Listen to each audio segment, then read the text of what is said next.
లేదు, అయితే మీకు ఇంగ్లీష్ గురించి చెప్పాలి కదా, ఇంగ్లీష్ ఎట్లా నేర్చుకున్నాం. అంటే ఈ కాలక్రమంలో అలా వచ్చేస్తుందని అనుకున్నాను. లేదు లేదు, రాలేదు. ఆ సాఫ్ట్వేర్ రిక్రూటర్ జాబ్ చేస్తున్నా, ఎవరైనా కాల్ చేసి ఇంగ్లీష్ ఏమైనా మాట్లాడితే అర్థం కాక ఫోన్ పెట్టేసేదాన్ని. ఓహో.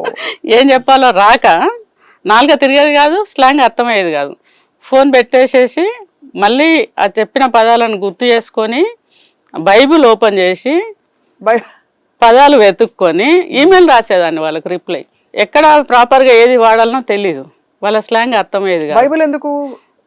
అక్కడ ఫ్రీగా దొరుకుతుంది బైబిల్ ఒక్కటే నాకు ఇంగ్లీషు చదువుకోవడానికి, నేర్చుకోవడానికి. నేను ఎవరినైతే షేరింగ్లో ఉన్నానో వాళ్ళ ఇంట్లో అందరు పడుకున్నాక అద్దం ముందు నిలబడి రోజు బైబిల్ చదివాను ఇంగ్లీష్ మాట్లాడడానికి. Every day you can believe 3 hours 4 hours spend చేసేదాన్ని ఇంగ్లీష్ నేర్చుకోవడం. అక్కడ ఉన్నన్ని రోజులు, సౌత్ కొరియాలో ఉన్నన్ని రోజులు చేసిన పని అది. రాత్రిపూట ఇంగ్లీష్ చదవాలి, పొద్దున్న దాకా జాబ్ చేయాలి, ఎవరైనా గట్టిగా మాట్లాడితే ఫోన్ పెట్టేయాలి, ఏడవాలి, మళ్ళీ తుడుచుకోవాలి, మళ్ళీ పని చేయాలి. బెదిరింపులతో ప్రజా గొంతుకను నొక్కగలరా? తెలుగువారి మనస్సాక్షి సాక్షి టీవీ. సాక్షి టీవీ ప్రసారాల కోసం వెంటనే మీ లోకల్ ఆపరేటర్ను సంప్రదించండి.